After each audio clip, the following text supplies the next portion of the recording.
Hello students, बेटा आज हम हमारा लास्ट टॉपिक करते हैं एलपीजी का। ठीक है, means the key component of the new economic policy के क्या मेरिट्स है एंड द क्या डीमेरिट्स है। ठीक है, की कंपोनेंट क्या क्या थे हमारे?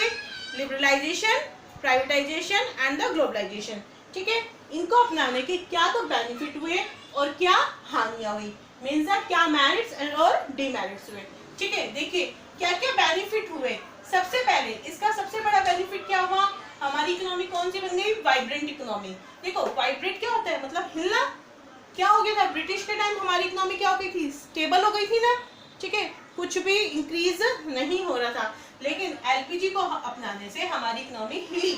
ठीक है, मीन्स जो हम स्टेबिलिटी पे आ गए थे उससे थोड़ा थोड़ा क्या हो गए, इंक्रीज होने लगे। ठीक है, हमारी जीडीपी वगैरह क्या होने लगी, इंक्रीज होने लगी। Indian economy has definitely become a more vibrant economy.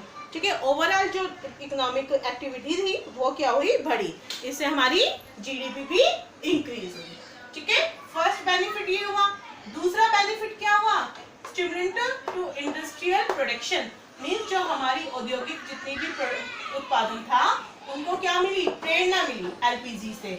ठीक है, क्या मिली? एलपीजी से प्रेरणा मिली। जो हमारी यहाँ की प्रोडक्शन यूनिट थी उनको प्रेरणा मिली। ठीक है, LPG policy has work a great stimulant industrial production in the Indian economy. कैसे मिली? हमारे यहाँ सबसे बड़ी हुई आईटी सेक्टर। ग्लोबलाइजेशन से सबसे ज्यादा क्या बढ़ा हमारे यहाँ? आईटी सेक्टर बढ़ा। दो सेक्टर तो हमारे यहाँ हमने खुद इंक्रीज कर लिए। हमारी इकोनॉमी कौन सी है? एग्रीकल्चरल इकोनॉमी है। ठीक है, हमने क्या किया, इंडस्ट्रियलाइजेशन जैसे ही हुआ, औद्योगिकरण किया। ठीक है, उससे हम एग्रीकल्चर से इंडस्ट्रियल सेक्टर्स की तरफ शिफ्ट हो गए। लेकिन ग्लोबलाइजेशन से हमारी इंडस्ट्रियल सेक्टर क्या बढ़ गई, और भी आगे बढ़ गई। कहाँ पे इंप्रूव हुए हम? आईटी सेक्टर के साइड में। ठीक है, third one is the a check on fiscal defect, मतलब फिस्कल मतलब राजकोषीय और डिफेक्ट मतलब घाटा। और यहाँ पे जो चेक है, चेक का मतलब रोक। ठीक है, एलपीजी से क्या हुआ बेटा, हमारे जो राजकोषीय घाटे थे, मीन्स गवर्नमेंट का जो लॉसेस थे वो दिन पे दिन क्या हो रहे थे, इंक्रीज हो रहे थे ना 1991 से पहले।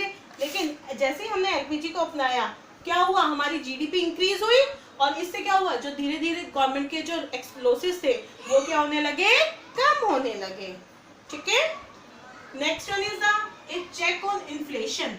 महंगाई बढ़ रही थी, क्यों? क्योंकि हमारे पास गुड्स थे ही नहीं, ना गुड्स और सर्विसेज का फ्लो नहीं था। लेकिन एलपीजी को अपनाने से क्या हुआ, गुड्स और सर्विसेज का फ्लो हुआ। इससे इन्फ्लेशन जो था, ठीक है, मुद्रास्फीति थी, वो धीरे धीरे क्या होने लगी, कम होने लगी और स्टेबल हो गई, इक्विलिब्रियम लेवल पे आ गई।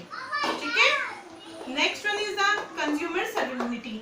ठीक है, मीन्स हम क्या होने लगे, हम जो उपभोक्ता था उसको प्रमुखता देने लगे। ठीक है, हम उसकी तरफ सोचने लगे कि उसको किस गुड्स की नीड है। ठीक है, डाइवर्सिफिकेशन करने लगे। Consumer servility has expanded over time, और ये धीरे धीरे क्या होने लगी, बढ़ने लगी। आज कंज्यूमर क्या चाहता है, लार्ज वैरायटी और अलग अलग वैरायटी ऑफ गुड्स और सर्विसेज। और ये सब किसकी देन है, हमारी एलपीजी की ही। ठीक है, नेक्स्ट बेनिफिट क्या हुआ, is substantial increase in foreign exchange reserve. देखिए एलपीजी को जब हमने अपनाया नहीं था, हमारे जो फॉरेन एक्सचेंज रिजर्व थे वो क्या हो गए थे, रुक गए थे। क्योंकि हम इंपोर्ट तो कर ही, हम क्या नहीं कर रहे थे, ना इंपोर्ट कर रहे थे ना ज्यादा एक्सपोर्ट कर रहे थे। एक्सपोर्ट तो तब करेंगे अगर हमारे पास क्या होता, सरप्लस होता गुड्स का। ठीक है, हमारे पास सरप्लस था ही नहीं, तो फॉरेन एक्सचेंज रिजर्व धीरे धीरे क्या हो रहे थे, खत्म हो रहे थे। लेकिन जैसे ही हमने एलपीजी को अपनाया, ठीक है, जो हमारे फॉरेन एक्सचेंज रिजर्व थे वो क्या होने लगे, इंक्रीज होने लगे। क्योंकि हम दूसरे देशों के साथ क्या करने लगे, एक्सपोर्ट और इंपोर्ट करने लगे। तो ये भी क्या हुआ, एक हमारा बेनिफिट हुआ। ठीक है, next one is shift from monopoly market to competitive market.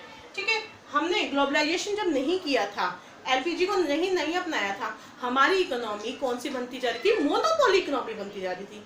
Means पहले क्या होता था, जब ग्लोबलाइजेशन एलपीजी नहीं था, हमारे यहाँ फ्रिज की, टीवी की, कूलर वगैरह की, इनकी कुछ ही क्या थी, इंडस्ट्रीज थी। ठीक है, कुछ ही ब्रांड अवेलेबल थी। इससे क्या होने लगा था, मार्केट में मोनोपोली होने लगा था, एकाधिकार होने लगा था। लेकिन एलपीजी को अपनाने से हम मोनोपोली से एकाधिकार से किस साइड बढ़ने लगे, प्रतियोगिता बाजार की तरफ बढ़ने लगे। ठीक है, समझ में आया कि क्या क्या बेनिफिट हुए एलपीजी को अपनाने से। ठीक है, न्यू इकोनॉमिक पॉलिसी को अपनाने से क्या बेनिफिट हुए, हमारी इकोनॉमी कौन सी बन गई, वाइब्रेंट इकोनॉमी। ठीक है, हमारी इंडस्ट्रियल प्रोडक्शन को क्या मिली, प्रेरणा मिली। ठीक है, हमारा जो फिस्कल इफेक्ट था, राजकोषीय घाटा था, वो कम होने लगा, इन्फ्लेशन कम होने लगा, ठीक है, हम कंज्यूमर सर्विस उपभोक्ता को प्रमुखता देने लगे, ठीक है, substantial increase in foreign exchange reserve, हमारे जितने भी फॉरेन एक्सचेंज रिजर्व थे वो क्या होने लगे, इंक्रीज होने लगे, और हम मोनोपोली मार्केट से शिफ्ट हो गए किस साइड, कॉम्पिटिटिव मार्केट की साइड। अंडरस्टूड? ये तो हुए सारे बेनिफिट्स। देखिए, जहां बेनिफिट होंगे वहां कुछ लॉसेस भी होंगे। अब अगर हमने न्यू इकोनॉमिक पॉलिसी को अपनाया तो उनके लॉसेस क्या क्या हुए? सबसे बड़ा लॉस तो हुआ नेग्लेक्ट ऑफ एग्रीकल्चर। देखिए, हमारी इकोनॉमी कौन सी थी? एग्रीकल्चरल इकोनॉमी थी, लेकिन एलपीजी को अपनाने से लोग क्या होने लगे, एग्रीकल्चर की बजाय सेकेंडरी और टेरिटरी सेक्टर की तरफ शिफ्ट होने लगे।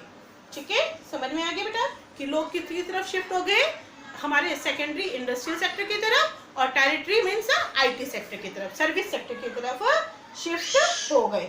ठीक है, एग्रीकल्चर जो सेक्टर था उसकी जो जीडीपी में परसेंटेज थी वो क्या हो गई, धीरे धीरे कम होती चली गई।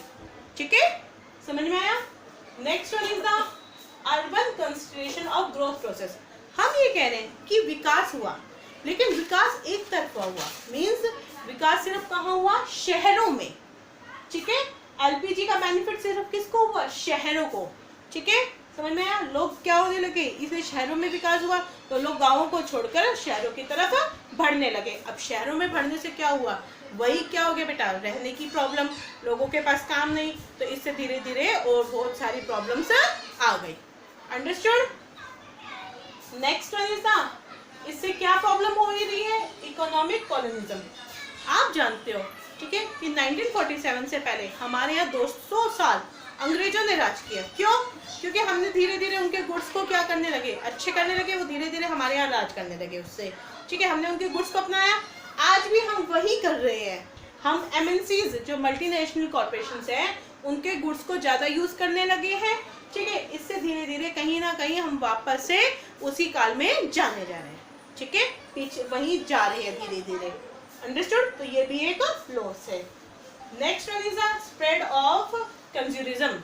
मतलब हमने क्या किया है, एलपीजी को अपनाने से हमें क्या मिल रहा है, डिफरेंट वैरायटी ऑफ गुड्स, बहुत सारे गुड्स और सर्विसेज मिल रहे हैं। ठीक है, इससे हम क्या होगा, हमारे क्या हो रहे हैं, जो फिजूल खर्चे हैं हम क्या कर रहे हैं, हमारे जो एक्सपेंसेस है उनको क्या कर रहे हैं, इंक्रीज कर रहे हैं धीरे धीरे। ठीक है, तो इससे क्या बढ़ रही है, फिजूल खर्ची भी बढ़ रही है। ठीक है, next one is next loss क्या हुआ, लोपीसाइडेड ग्रोथ प्रोसेस। जो विकास प्रक्रिया है वो सिर्फ एक तरफा है। ठीक है, हम कब बोलते हैं कि भाई विकास प्रक्रिया सही है, अगर जो ग्रोथ है, ग्रोथ प्रोसेस है, वो हर सेक्टर में हो। लेकिन एलपीजी का जो सबसे बड़ा बेनिफिट है वो सिर्फ हमारे आईटी सेक्टर को ही मिला है। ठीक है, हमारे जो दो सेक्टर है, प्राइमरी और सेकेंडरी सेक्टर, उनमें विकास नहीं हुआ है, उनमें ग्रोथ प्रोसेस नहीं हुई है। ठीक है, तो ये भी एक बहुत बड़ा लॉस है, डीमेरिट है। ठीक है, एंड लास्ट सबसे बड़ा डीमेरिट क्या है, जो आज हम देख रहे हैं, कल्चरल इरोजन। ठीक है, हम जो हमारी जो पुरानी सभ्यता है धीरे धीरे खो रहे हैं, हम जो दूसरे देशों की सभ्यता है उसको अपना रहे हैं। ठीक है, तो सबसे बड़ा लॉस यही है। आज बच्चे क्या करते हैं, घर में दूसरे देशों के लोगों को देखकर वैसा ही करना चाहते हैं। ठीक है, तो ये सबसे बड़ा लॉस है। अंडरस्टूड? तो ये थे हमारे डीमेरिट्स, कि सबसे पहला डीमेरिट क्या हुआ कि हम एग्रीकल्चर को क्या कर रहे हैं, नेग्लेक्ट कर रहे हैं। ठीक है, जो विकास प्रक्रिया है वो किस तरफ हो गई है, सिर्फ शहरों की तरफ। ठीक है, इकोनॉमिक कॉलोनिज्म, ठीक है, आर्थिक उपनिवेशवाद हो रहा है, धीरे धीरे हम वापस से क्या हो रहे हैं, किसी के अधीन हो रहे हैं। ठीक है, स्प्रेड ऑफ कंज्यूमरिज्म मीन्स उपभोक्तावाद, मीन्स खर्चों को बढ़ावा मिल रहा है। और जो विकास, लोपीसाइडेड ग्रोथ प्रोसेस, विकास प्रक्रिया जो है वो एक तरफा है, मीन्स सारे सेक्टर में नहीं है। And last one is cultural erosion. ठीक है, हम क्या कर रहे हैं, धीरे धीरे जो पश्चिमी सभ्यता है उसको अपना रहे हैं। अंडरस्टूड? तो ये है हमारे merits and the demerits of the LPG. Understood बेटा? इसी के साथ हमारा chapter number 6 new economic policy यहाँ पे फिनिश होता है। If any query then you can ask me. Okay, thank you.